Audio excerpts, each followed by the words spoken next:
Broadcasting live on YouTube, Facebook, and X. Here's your host, Andrew Romanella. Okay? Just get the hell out of here. Nobody cares what you think if you're not a Mets fan.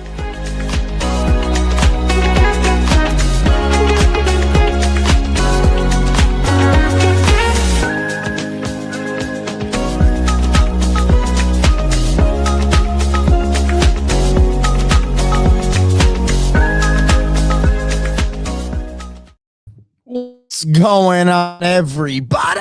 Welcome into a edition of the Rome Show, broadcasting live on YouTube, Twitter, X, Instagram, and Facebook. I'm your host, Andrew Romanella. We got you for the next 30 minutes and change, and we are a charcuterie board of sports today, so get yourself ready. Kylar Murray to be released by the Cardinals. The Colts doing whatever they can to keep Daniel Jones. Team USA Baseball plays their first exhibition and is going to be a change to the March Madness NCAA basketball tournament. Well, maybe not for 2026, but rumors are so for 2027. So we'll get into that and maybe some more. We got an Instagram story sticker up there. Go ahead and write in. Give us your thoughts. I put up hot takes yesterday, and I got two of them, which I'm excited to talk about on the back half. YouTube.com/the Romanellas. That's the place we need you to go. YouTube.com/the Romanellas. Hit that subscribe button. Help the people out, ladies and gentlemen. Subscribe to the Romanellas for all our great content. Twitter X, Instagram, The Rome Show 1. Twitter X, Instagram, The Rome Show 1. That's The Rome Show. Then the number one, Facebook.com/The Rome Show. So many places to get the show. Not so many places to get a quarterback in the National Football League. So when somebody like the former quarterback or soon to be former quarterback for the Arizona Cardinals, Kylar Murray, is out on the market, there are teams that truly have to look at their roster and say, if we can get Kylar Murray in our quarterback room, we are a significantly better football team. And that's the truth, okay? Before you even start to break down who Kylar is as a quarterback and what do you think he has left in his career, and a lot of conversation, because he was the first overall pick after winning a Heisman Trophy, a lot of conversation surrounding that word bust or the statement never panned out. And I think it's too early for that conversation. He is 7 years into his career, but there's still plenty of time to go. We talk so much about organization and structure and coaching staff when it comes to the success of the quarterbacks in the National Football League. And think about what Kylar Murray was drafted into. At the time, then general manager Steve Wilks, I believe his name was, drafts Josh Rosen top 10 in the 2018 first round. Okay. Josh Rosen from UCLA does not pan out. 1 year later, Josh Rosen's traded to the Miami Dolphins because the Cardinals have the first pick in the draft. They hire Cliff Kingsbury as their head coach. He's coming out of being at Texas Tech, where he developed Patrick Mahomes. And in the process of getting Kylar Murray ready for the NFL draft, Cliff Kingsbury comes out still as the head coach of Texas Tech and says, if I was the head coach of the Arizona Cardinals, I'd draft this guy. And sure enough, becomes the head coach of the Arizona Cardinals. They make a quick on-the-pin change. Josh Rosen to Miami, first overall pick 2019, Kylar Murray, Arizona Cardinals. And the story is an even deeper web because Kyler Murray was also drafted by the Oakland Athletics, soon to be Las Vegas Athletics, currently the Sacramento Athletics. Kyler was drafted by the Athletics out of Oklahoma and had a serious chance to play baseball at the professional level. So not only was the conversation surrounding Kyler Murray about how good people believe he would be in the National Football League. I mean, this man didn't lose a football game in high school, and I think lost 3 in college across Texas A&M and Oklahoma. Dude was a winner, won the Heisman Trophy, drafted into the baseball draft. First overall pick. I mean, those things don't happen by accident. Kyler Murray was the real deal. And then he came into the National Football League, and I felt like it was a roller coaster start to his career. The first half of his career, 2019 to 2022, and you'll see his stats up on the screen. He had 2 Pro Bowls in those 4 years, but only played a full season twice. And that was his rookie year and his sophomore year. In his first 3 seasons combined, Kyler Murray threw 70 touchdown passes. Okay? 70 touchdown passes to 34 interceptions. That's a 2-to-1 touchdown to interception ratio for Kyler Murray in the first 3 years of his career, 2 Pro Bowls. That happens, and you say to yourself, hey, we might have something here. Okay? But in 2021, he missed the final 3 games of the season with an injury. Then in 2022, missed another 6 games. Then in 2023, missed another 8. Came back for the full season, 17 games now in 2024, with which he threw for 21 touchdowns and 11 interceptions. And then missed 12 games in 2025 this year, after playing the first 5 with an ankle injury. So since 2021, there have been 5 full football seasons that Kyler Murray could have played in, and he has missed nearly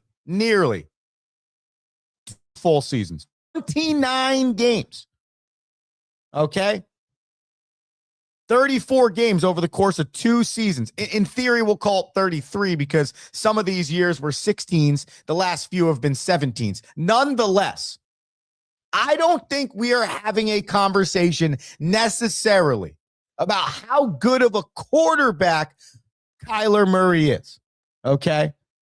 I think we're having a conversation about, can Kyler Murray stay healthy? That's the conversation I believe we're having. And I know there's been discussion about what went on in his contract negotiations in Arizona. How hard of a worker was he? There were apparently stipulations put into his contract about how much money, or how much time he should be spending on video or preparation or whatever. You don't put those things in to a contract. You don't have those conversations if you believe a player is doing everything he's supposed to be doing to be an elite level player, especially what you're paying. Okay? He's no longer on his rookie deal. He got paid in that second contract, but with stipulations, which is not necessarily ideal. But I don't think the lack of work from Kyler Murray is making him necessarily a bad quarterback. I think it's making him an unavailable quarterback. It's making him an off-injured quarterback. For so long in this man's career, he was the most athletic person on the field. For the longest time, Kyler Murray could out-athleticism you, and that would make up for deficiencies. When you get to the National Football League, that's not a thing anymore. And it starts to catch up with you, especially the running, because he's also got 32 touchdowns and over 3,000 rushing yards in his career. Of only like 3 dudes to do that. So there's a lot of wear and tear on that body from the run standpoint as well. But in the 4 seasons since Kyler Murray, that Kyler Murray has essentially played 90% or more of his games. So 2019, 2020, 2021, and 2024. In that 4 years, Kyler Murray has thrown for 91 touchdown passes, okay, and 45 interceptions. Think about that. So in those seasons, okay, Kyler had the chance to play 63 games or so, 62 or 63 games. And in those 62 games, he threw 91 touchdowns and 45 interceptions. That's what you're looking at if you're a team that's thinking about, I want to go out and get Kyler Murray.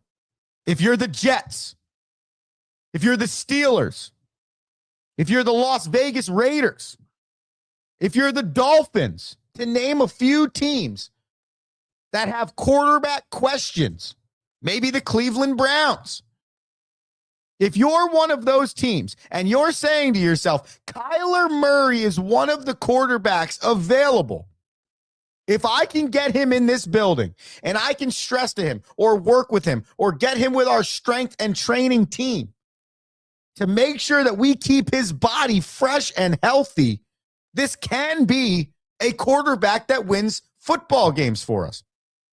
And maybe, just maybe, you look at those 45 interceptions over the course of those 4 healthy seasons and say, yeah, but that's still a large number, or he still makes bad decisions. So though he's running for a touchdown a game, it feels like, or half a touchdown a game, and he's throwing for nearly 2.5 touchdowns a game, the 1 or 2 turnovers he might have is detrimental to the winning opportunity. That can also be true. But when you just talk about pure talent, an opportunity to do enough to give your team a chance to win in this league, Kyler Murray, when healthy, does that. And now it just comes down to what team is willing to retread their tire of Kyler Murray. And you look at guys like Sam Darnold, just won a Super Bowl, most wins in the last 2 seasons of any quarterback in the National Football League, as a retread 5 times over. He had to go to multiple teams before he was able to get with a staff, get with an organization, get in the right situation to truly allow him to blossom. Okay? This could be the same thing for Kyler. But the problem is when you are a team that needs a quarterback that's willing to go sign a quarterback in free agency, you're generally not the best organization. Okay? Think about the teams that I just mentioned. Outside of the Pittsburgh Steelers, who have a Mike McCarthy, who probably doesn't jive with a quarterback like a Kyler Murray. You're talking about the Raiders, shit show. You're talking about the Dolphins, shit show. And you're talking about the New York Jetropolitans, complete shit show. So though you could go to the Raiders, the Dolphins, the Jets, the Browns, also shit show. You could go to any of those 4 teams and probably immediately step in and be the best quarterback in the room and have the best chance to compete for a starting job. Yes. But are those franchises, though the opportunity to play quarterback is there, are those franchises going to truly turn this thing around for Kyler? Or if he goes to a Jets or Raiders, and the Jets and Raiders continue to be very dysfunctionally run organizations, in 7 years again, are we looking at the same or worse statistics from Kyler Murray? Absolutely. This is not a quarterback that comes into your building and makes your team better from the standpoint of necessarily all the people around him, which is a problem. This is a guy that just makes your building better because his talent in the quarterback room is most likely better than quarterbacks ranked number 15 to 25 or 30 in the league. Doesn't mean he's a better quarterback than some of those people, But it means, though, his talent and ability are 1,000% in that 15 to 25 range. It'd be higher, but there's a lot of question marks there. I'm going after Kyler Murray if I'm a general manager of one of these few teams who is looking at Shador Sanders and Zach Wilson and Quinn Ewers and Justin Fields and Geno Smith. If that is your if those are quarterbacks in your quarterback room this offseason as a general manager, you're looking at Malik Willis. You're now looking at the chance for Kyler Murray. You're looking at maybe a Kirk Cousins. By all means, not sexy names at all. By all means, not names of quarterbacks. You're like, woo, this is getting me fired up. Can't wait to go try and win a Super Bowl with Kirk Cousins. Watch this story 15 years in a row. But it's better than your room. And so if you look at a lot of quarterbacks available, you give me Malik Willis in Miami, or you give me Kyler Murray in Miami, I am significantly more excited going into next season than I was with the combination of Tyreek Hill, Jalen Waddle, and Tua Tagovailoa. I now have Kyler Murray, who I think is an upgrade in the QB room, and no Tyreek Hill, which I also think is an upgrade in the wide receiver room, because I don't know if that guy was anything but a distraction. But start the year with Kyler Murray.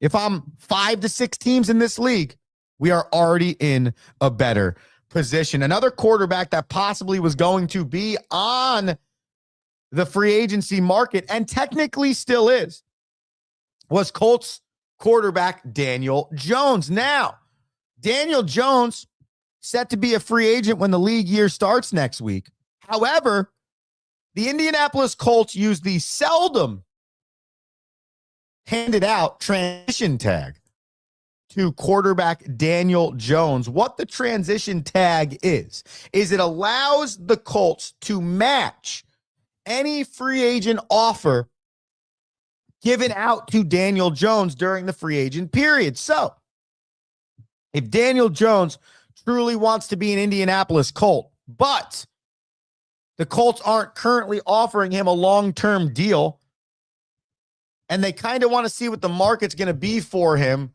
before they just go give him a boatload of money, then find out, hey, damn, we could have given him $10 million less and still been more than the next closest team. They transition tag him. Something that hasn't really happened a lot in the last 25 years. I think only like 20 or so players have been transition tagged. The most recent one was in 2024. So all it really means is Daniel Jones explores free agency, can get offers from teams. Then that team's offer sheet gets sent to the Indianapolis Colts, who then have a window to match that offer or offer greater to Daniel Jones. If for some reason Daniel Jones goes through the segmented period of free agency and there's no offer sheet handed to him by another team and then no new contract re-signed with the Indianapolis Colts, he will play under a 1-year contract worth $37 million. $37.8 million. So the transition tag kind of works like a hybrid free agency franchise tag. It allows you some free agency play, but gives the Colts first right of refusal on whatever contract offer you get. But if it doesn't work out, you still have the guarantee of the franchise tag and saying, oh, I'm getting paid $37.8 million next year, no matter what. And that's some peace of mind right there. Daniel Jones, if you remember or don't remember, I have no idea. For some reason, this is not going to the screen for me right now. There's Daniel Jones. Daniel Jones was drafted by the New York Giants in the same draft as Kyler Murray, just a few picks after Kyler Murray. So 2019 draft picks on the board right now in the 2026 off season. Daniel Jones, 1 season with the Indianapolis Colts. The Colts were 8-2 before he got hurt, and then 8-5, I think, when he officially was out for the rest of the year. Then they obviously signed Phillip Rivers, and we all saw how that went. During his time, though, in Indy for his 70% season, 3,101 throwing yards, 19 throwing touchdowns, 8 interceptions, and a 68% completion percentage. We all saw it, okay? The numbers jumped dramatically, the best completion percentage of his career.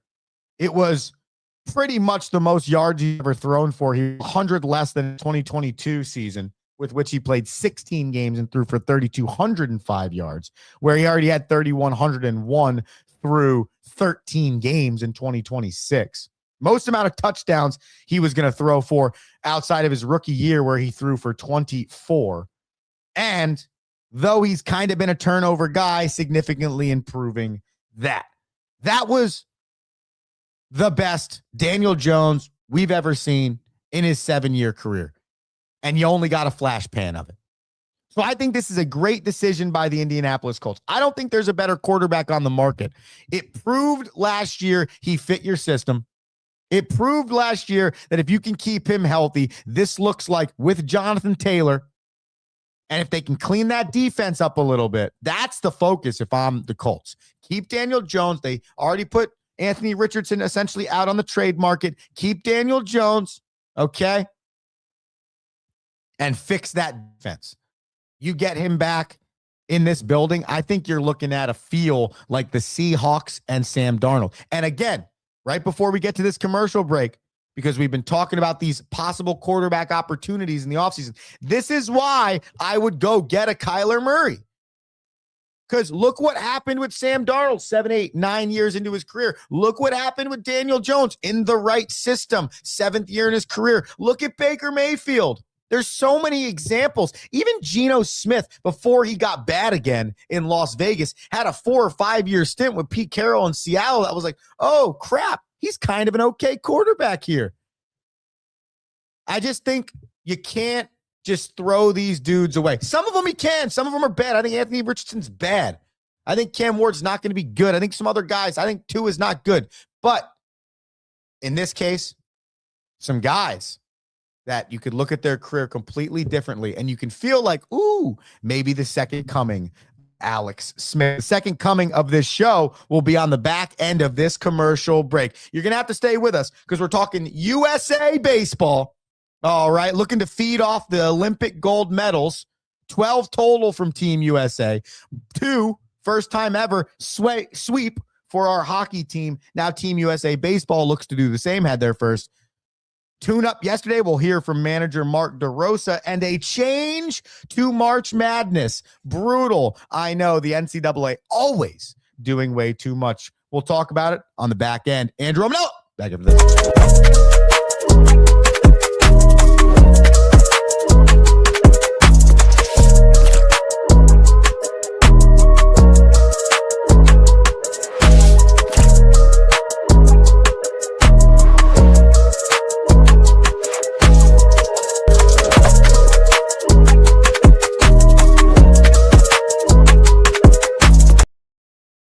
What is one thing every great leader has in common? They challenge their people to not stop at the first right answer. Tighten the Lug Nuts is a leadership book that will teach you how to move past the first right answer with entertaining and detailed examples founded in real-world concepts and experiences. Accelerate towards your professional goals with Tighten the Lug Nuts, one of the best leadership books available.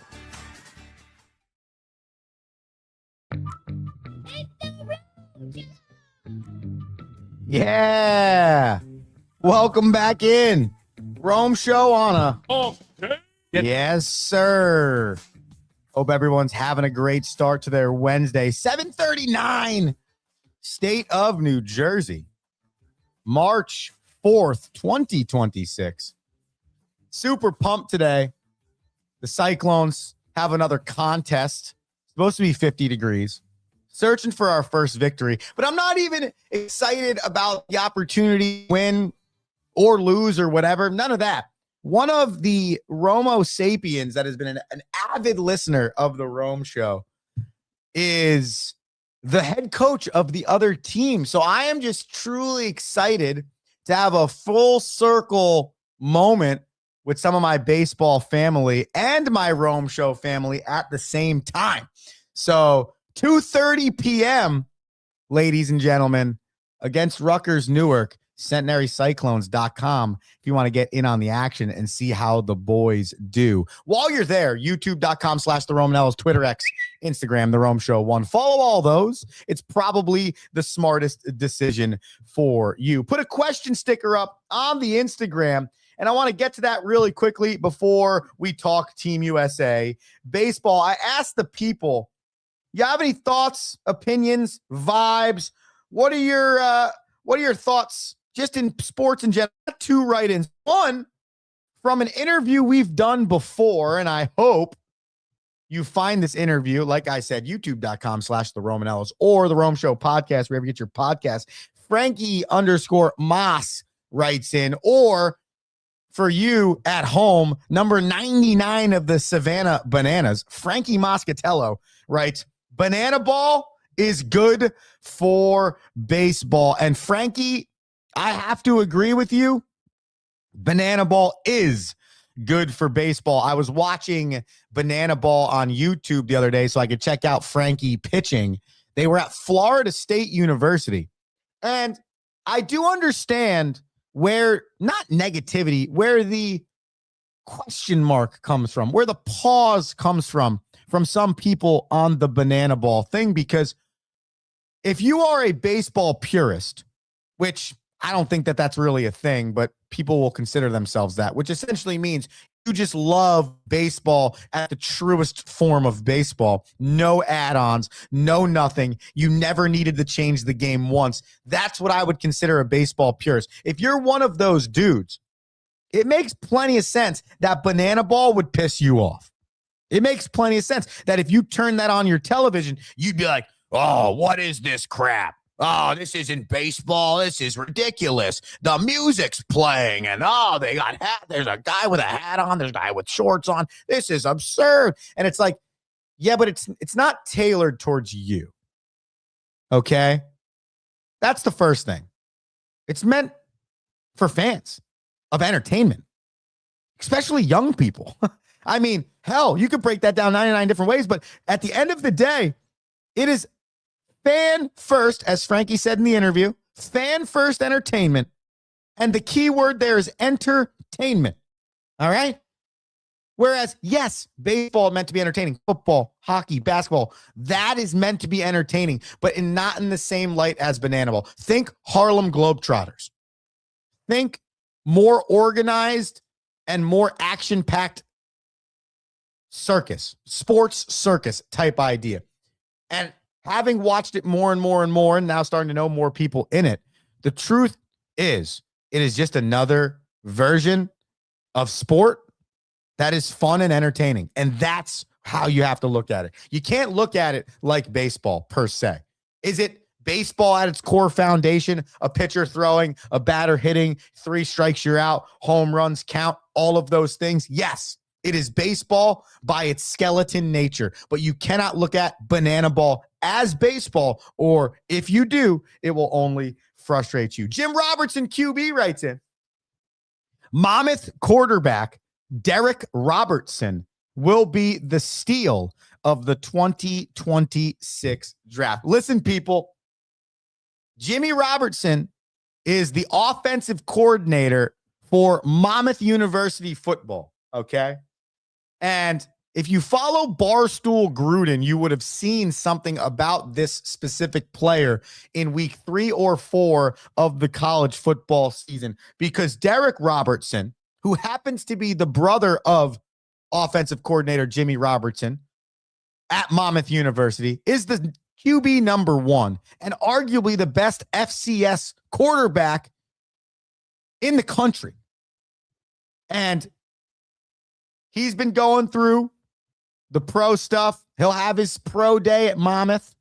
And there's a real chance that this man will be a professional quarterback in the National Football League next year. And one of those names to keep an eye out on. We're going to have Jimmy on the show, actually, probably about 2 weeks from now, maybe 3, as pro days continue to roll.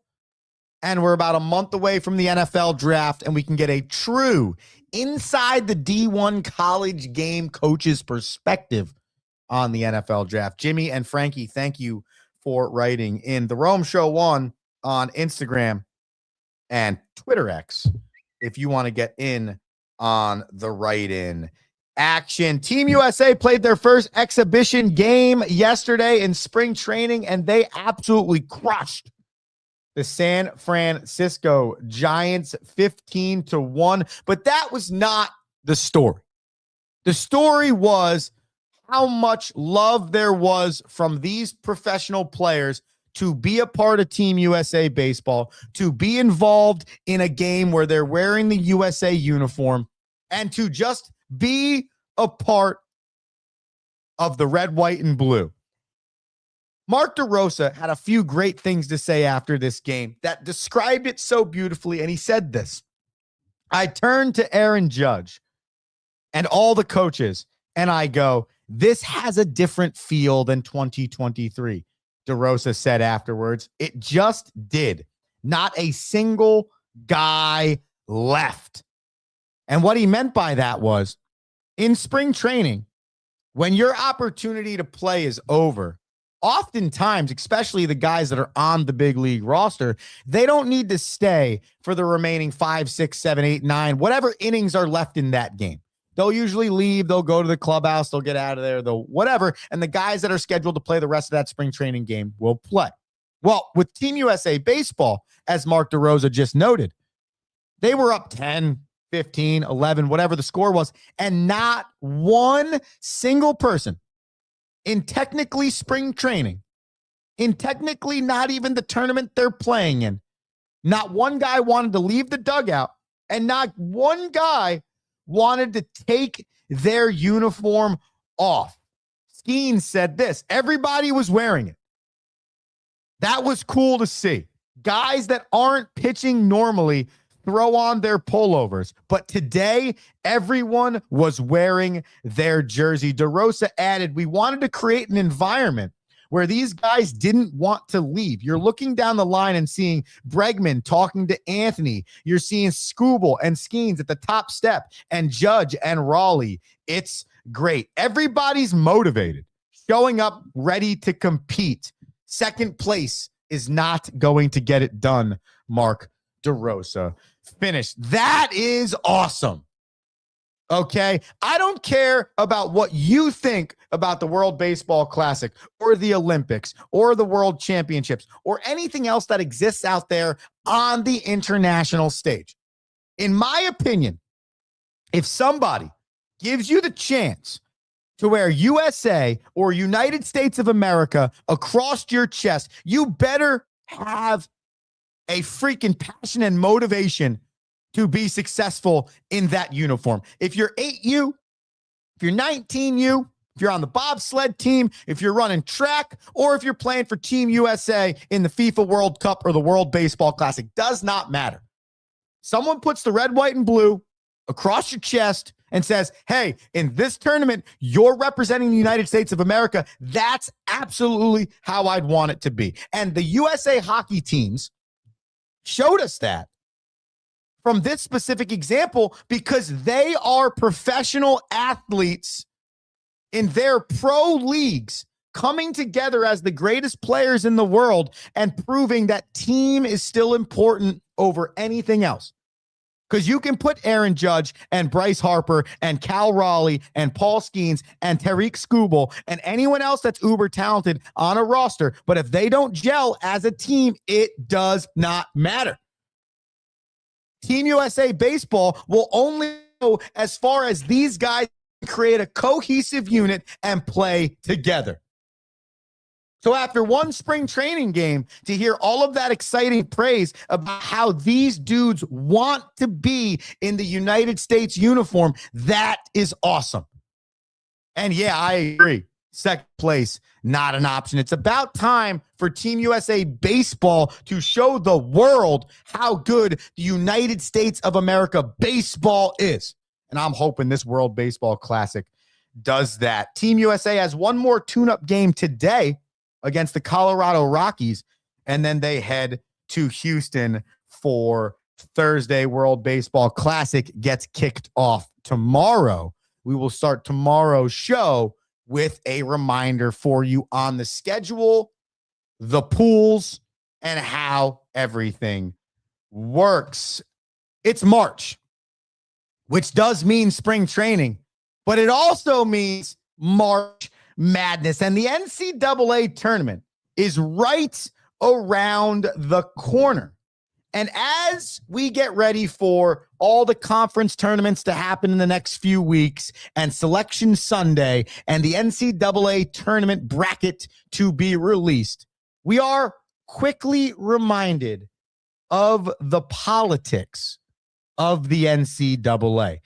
Right now, there is a 68-team tournament bracket that exists, okay? It was a miniature expansion off the 64-team bracket that existed essentially from like 1985 to like 2011 or something in that range, okay? The 64-team bracket was perfect, okay? 16, 4 regions, 16-team regions, 116, 215, all the way down the line. You felt like you got the appropriate amount of underdogs in there, the appropriate amount of country powerhouses in there.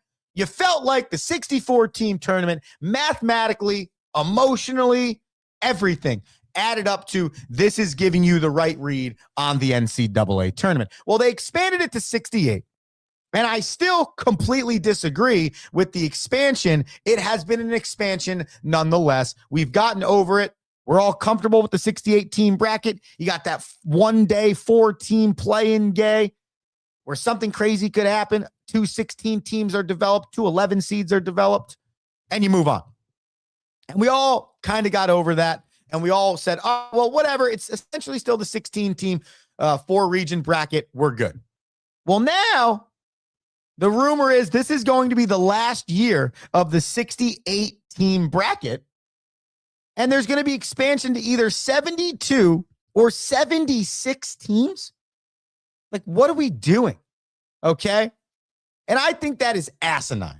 Okay. And I'm not talking about asinine from the standpoint of, well, are we just adding more mediocre teams to the tournament and we just don't want people's feelings to be hurt? And I'm sure it's just like the college football playoff where we all look at the Power 4 conferences and we all feel so bad for the Power 4 conference team that is 500 in conference and 17-11 overall. But you believe that your conference schedule is so much harder than the likes of someone from the MAC who's 27-3. So you would believe that you deserve to be in over your strength of schedule than their strength of schedule. And we've forgotten the saying of just play the freaking games and do a good enough job to get in that you don't have to argue whether or not your resume is good enough or not.